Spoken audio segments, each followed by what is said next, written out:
Você sabe o que são padrões? Claro, pesos, medidas. É o uso dos padrões para o comércio. Nasceu há muito tempo. O psicólogo busca padrões de comportamento. O sociólogo, o antropólogo, olha para a sociedade e vê os padrões da cultura. E o matemático, principalmente quando faz geometria, ele estabelece padrões. E ele enxerga uma estética nesses padrões. E a pintura, a escultura, a poesia, nada mais são do que padrões sendo desenvolvidos, observados para nos apresentar a natureza aos olhos do matemático e do artista, todos analisando padrões.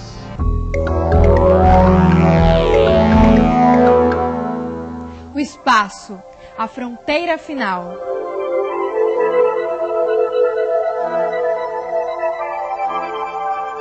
Imagine-se nu, sem nenhum dos recursos da tecnologia, sem luz elétrica ou mesmo sem o conhecimento do fogo, em meio a selvas fechadas ou caminhando ao sol escaldante das savanas, exposto ao frio intenso da noite, aos animais ferozes e à violência das tempestades. Foi assim que os primeiros seres humanos tiveram que encarar o mundo, observar a natureza e aprender com ela. Essa tem sido, desde o início, a regra básica de sobrevivência para a espécie humana. Observando a natureza, o homem percebeu duas forças aparentemente antagônicas, inconciliáveis, presentes em tudo o que existe, até mesmo dentro dele: a ordem e o caos. Em algum momento desse obscuro começo, o homem concluiu que dias e noites, estações, movimentos nos ares e nas águas, ciclos de vida de plantas e animais refletiam uma luta constante dessas duas forças. Observando atentamente a ordem na natureza, o homem descobriu um outro tipo de dualidade. Ao mesmo tempo em que cada elemento é único, apresenta pontos comuns com os demais, como se tudo o que existe tivesse saído de uma única matriz. Os temas se repetem e se combinam, em variedade e quantidade surpreendentes. Aqui nas cavernas, nossos antepassados desenhavam muitos animais. Você sabe por quê? Talvez desenhássemos os animais que nos amedrontavam. Talvez desenhássemos os animais que gostaríamos de caçar. Talvez desenhando, pudéssemos conhecê-los um pouco melhor. Afinal, desses animais não podíamos esquecer. Devíamos observá-los bastante para saber quando chegavam, por onde andavam e como agiam. De uns, precisávamos nos proteger. Dos outros, precisávamos para caçar. Essas pinturas podem ter servido ao jovem inexperiente como um primeiro contato visual com a realidade da caçada. Era talvez um ritual de iniciação onde se poderia dominar o medo antes de viver o acontecimento em sua crua realidade. Quando penetrava na caverna escura e projetava a luz de sua tocha sobre as paredes pintadas, via o bisão, o veado e o javali ganharem vida. E talvez este jovem se sentisse pela primeira vez sozinho, numa caçada real.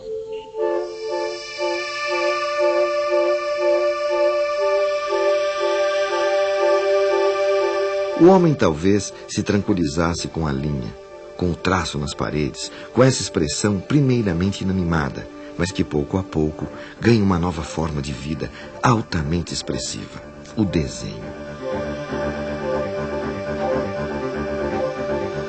Descobre as igualdades, as regularidades, símbolos que ele escolhe para aplacar o seu sofrimento. As formas geométricas encontradas na natureza eram sinais misteriosos de uma ordem que a natureza insistia em expressar. Isso indicava que essa ordem talvez estivesse oculta e pudesse ser revelada. Esse homem admirava a beleza da harmonia em meio à desordem.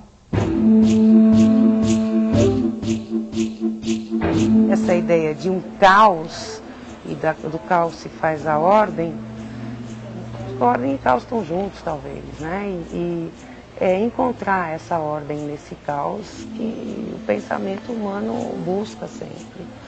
E isso se faz não só percebendo regularidades visíveis, mas inclusive sistematizando uma coisa partir de um pensamento mais abstrato, né? Que não está diretamente colado no empírico, no real, naquele que você vê. Tem aí um significado que vai além e que cria padrões. Os padrões aparecem em função da própria técnica, né? Então, uma cesta simples como essa, a própria maneira de entrelaçar a palha vai estar criando um padrão de repetição, de oposição dessas linhas para essas, e que formam um jogo bonito, interessante, que muitas vezes a gente nem presta atenção nele, né? Ao mesmo tempo em que o padrão é criado pela própria textura do fio nesses palitos, né, que vão criar o pente, eles simbolizam objetos, simbolizam seres da natureza, provavelmente tem a ver, inclusive, com a mitologia. Os objetos, no fundo, são formas materializadas de pensamento. Eu acho que isso cruza um pouco com a questão da arte com a matemática, né? A matemática como uma forma altamente abstrata, né, de se conceber relações.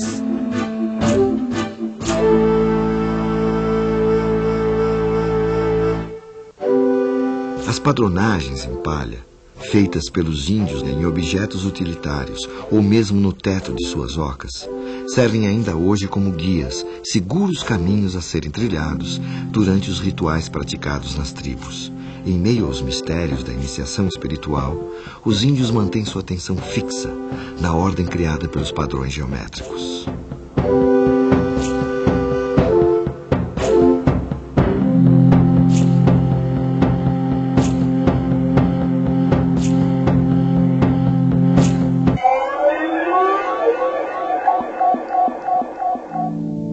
Padronagens, como os entalhes em madeira ou ossos, foram encontradas em objetos deixados pelos homens de Cro-Magnon há mais de 20.000 anos. Mas será que esse homem primitivo riscava os ossos exclusivamente pela beleza, pela sensação estética criada pelos padrões? Essa é uma pergunta intrigante que ainda hoje, e muito provavelmente para sempre, vai encher de dúvidas nossos pensamentos. Mas foi observando algumas particularidades desses entalhes que os arqueólogos levantaram a seguinte hipótese. Esse osso, talvez, pertenceu a um caçador que a cada vez que matava um animal, fazia uma marca. Para que ele não tivesse que contar todos os riscos, ele se acostumou a agrupá-los em grupos de 5, por exemplo. Assim, ele reconhecia mais facilmente as quantidades e criava, ao mesmo tempo, uma verdadeira anotação gráfica dos números. Nossos 10 algarismos formam um sistema numérico de base 10. Esse homem primitivo escolheu para o seu sistema a base 5, muito provavelmente maravilhado com o acessório que o acompanhava e o diferenciava dos outros animais, a sua mão. Esse homem primitivo via que sua mão o fazia diferente dos outros animais. Ele estava reconhecendo e admirando sua mão. Com a mão, ele podia pegar, mexer, transformar, podia, enfim, fazer.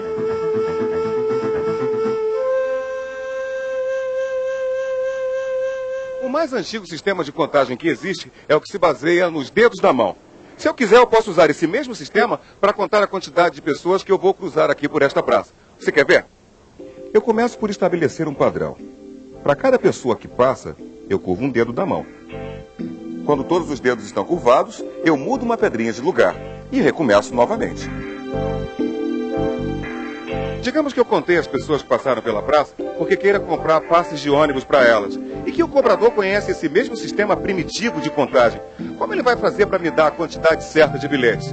Bem, para cada pedra que eu der para ele, ele vai separar a quantidade de bilhetes correspondente aos dedos da minha mão. Funciona, mas é cansativo e a gente perde muito tempo. Em latim, essas pedrinhas se chamavam cálculo. E é por causa disso que hoje a palavra calcular significa fazer contas.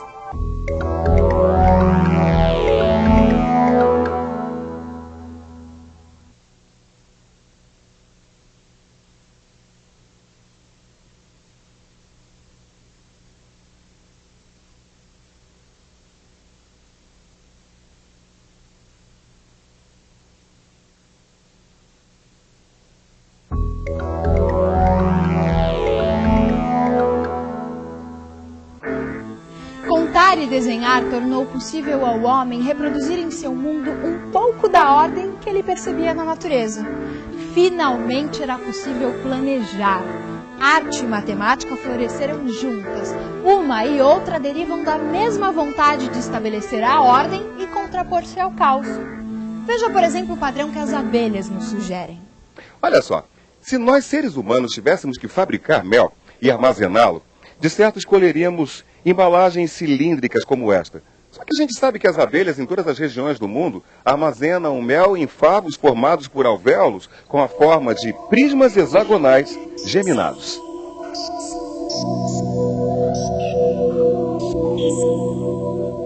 Os favos em forma de prisma geminado economizam espaço e matéria-prima, por causa das paredes em comum.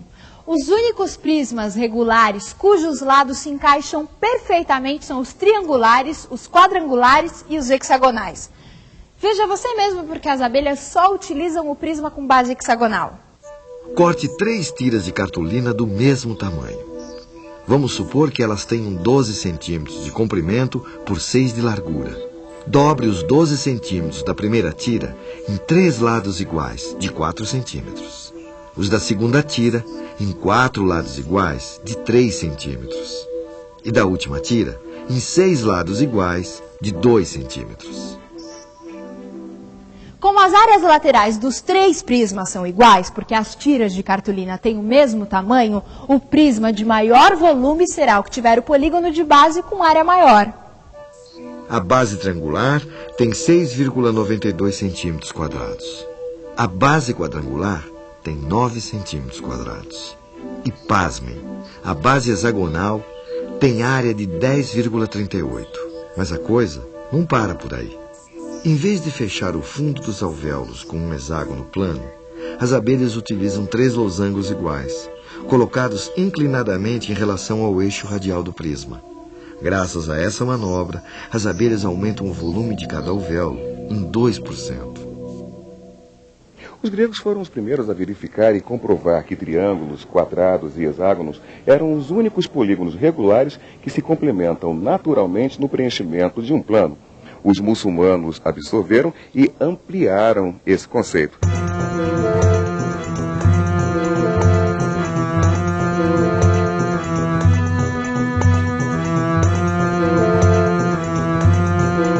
Quando polígonos são colocados lado a lado, cobrindo um plano sem espaços vazios, temos um mosaico.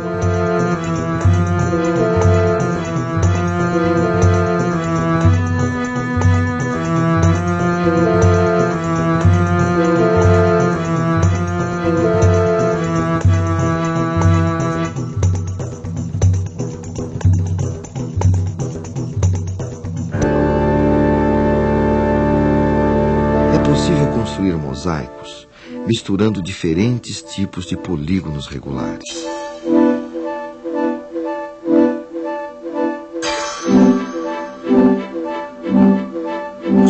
Unidos pelos vértices, existem apenas 8 tipos de mosaicos, sendo um deles descoberto pelo matemático e astrônomo alemão Johannes Kepler.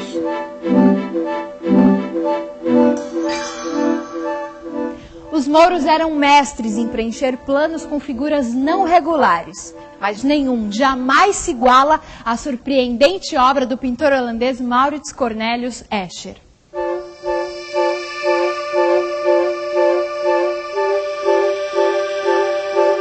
Na verdade, não se pode chamar as figuras elaboradas por Escher de mosaicos. Afinal, elas não são compostas por polígonos, mas são infalíveis em sua pretensão de reunir de forma instigante a arte e a matemática.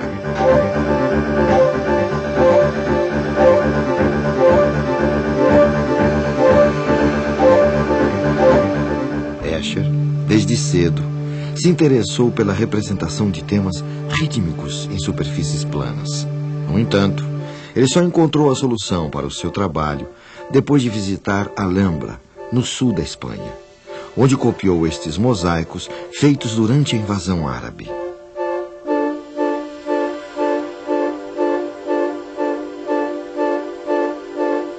O padrão, o estilo Escher, é um padrão que nós encontramos em todos os lugares. Numa casca casca de árvore, na celulose, numa folha de papel, num livro, enfim, em tudo que nós conhecemos. Então nós temos, a natureza realmente tem esse lado muito interessante, que é a repetição das formas, em escala macroscópica ou em escala microscópica. As imagens de moléculas geradas por computador são absolutamente artísticas. Elas traduzem exatamente o sentido dos trabalhos do Escher.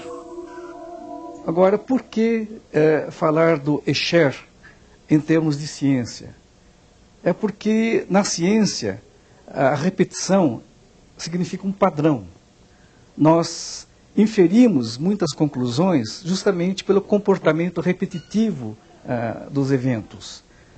Toda essa sequência de padrões, na realidade, pode ser descrita matematicamente. E é a composição dessas formas, ou as equações matemáticas, que acabam regendo a maneira como as moléculas, as partículas na natureza se agrupam, formando tudo que nós conhecemos. E tal como a arte rupestre, que no princípio era apenas um trabalho de autoexpressão e acabou por satisfazer outras necessidades da comunidade, a obra de Escher vem servindo de referência para a busca de soluções em diferentes áreas. O Escher, ele era um artista que desenhava formas. De uma maneira ou de outra, ele não se interessava com a produção de um tecido, de um custo, minimizar um custo, mas ele se interessava em te fazer pensar como essas formas conseguiram se encaixar. Eu acho que ele tinha que ser um visualizador, uma pessoa que fecha os olhos e visualiza as coisas no local antes de desenhar. E isso tem a ver com, hoje, o encaixador que não usa o nosso programa, que usa a parte manual, que ele tem que fechar os olhos e saber como ele vai colocar as peças para fazer o encaixe.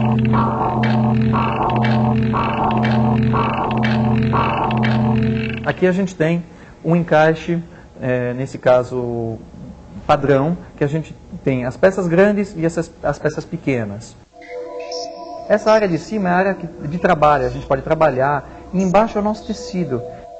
Ele vai fazer várias vezes o encaixe, estrategicamente. Ele vai colocar as peças grandes, depois ele coloca as peças médias e vai preenchendo depois os buracos com as peças menores. Em vez de eu ficar andando 7,80 metros na frente da mesa, eu estou sentado aqui e estou vendo encaixe.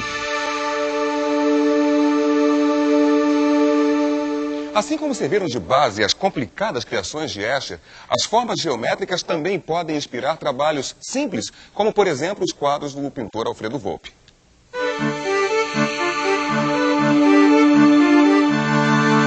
Retângulos são portas e janelas, triângulos são bandeirinhas. É a festa ingênua das casas e da gente brasileira, com suas cores e a sua alegria.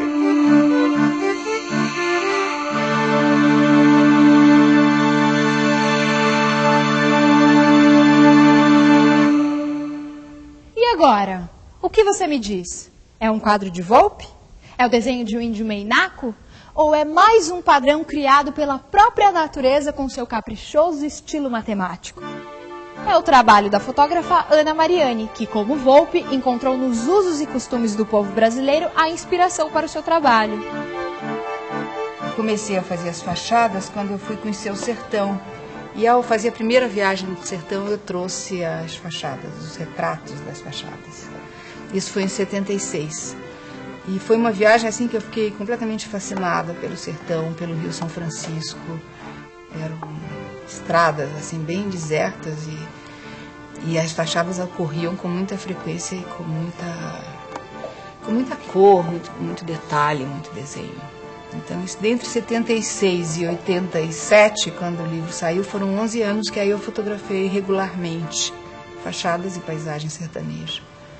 Os padrões da construção, eles estão muito ligados às necessidades das pessoas. E essas necessidades estão ligadas também às possibilidades. Se a gente olha, vê que as casas são extremamente simples, as fachadas são ornamentadas, mas as casas são... Às vezes é chamada casa de porta e janela. Ela não tem nenhuma coisa a mais do que o absolutamente necessário. Isso é a parte interna da casa. E na fachada, então, tem toda essa ornamentação. Eu acho que vem de vários conhecimentos. Agora, eu acho que se perguntar a qualquer deles qual é esse padrão, ninguém vai saber responder.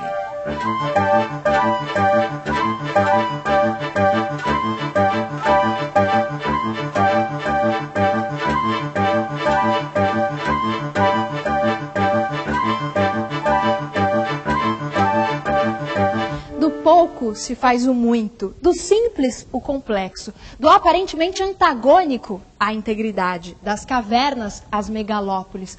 O homem continua o mesmo observador atento da natureza, buscando compreender nas entrelinhas dos padrões artísticos e matemáticos as delicadas relações que determinam o equilíbrio entre a ordem e o caos.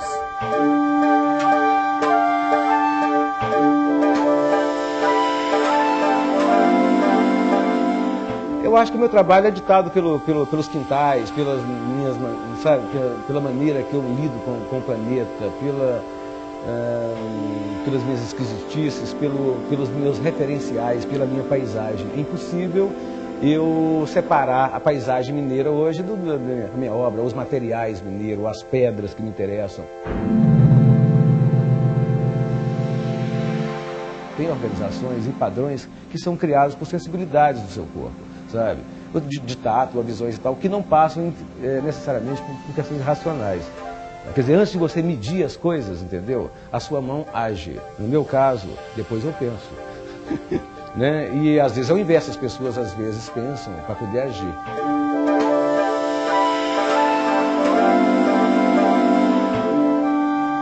Agora, sem dúvida, eu faço arte para organizar o meu caos, para tapar um buraco na minha alma incomensurável, do tamanho do universo. Quer dizer assim, essa questão da fragilidade, sabe, é que faz você criar um padrão, sem dúvida nenhuma, que organize razoavelmente esse caos, que seja paliativo, como um remédio, tá? Sobretudo para quem faz. E deveria ser um pouco agradável para quem vê. Ou então que ela detone em quem vê algumas coisas legais, ou gostosas, ou de estranhamento, sei lá que seja, né? E agora, sem dúvida nenhuma, a arte para o artista, eu espero que ela crie esses padrões, talvez, de reconhecimento da sua própria alma. Porque senão você se perde inteiramente. Eu acho que tem todo sentido.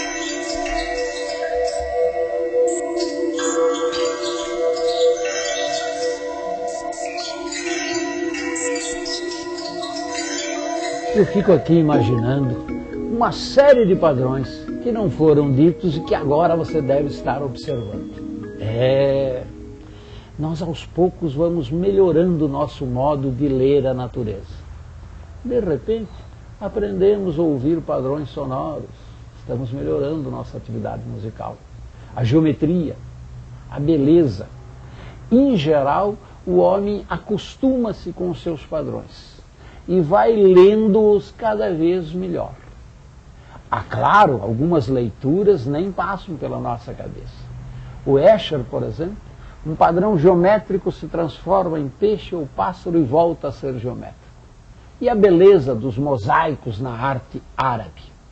Enfim, nós nos acostumamos a ler os padrões, em quase tudo, em especial na arte, na matemática, na vida.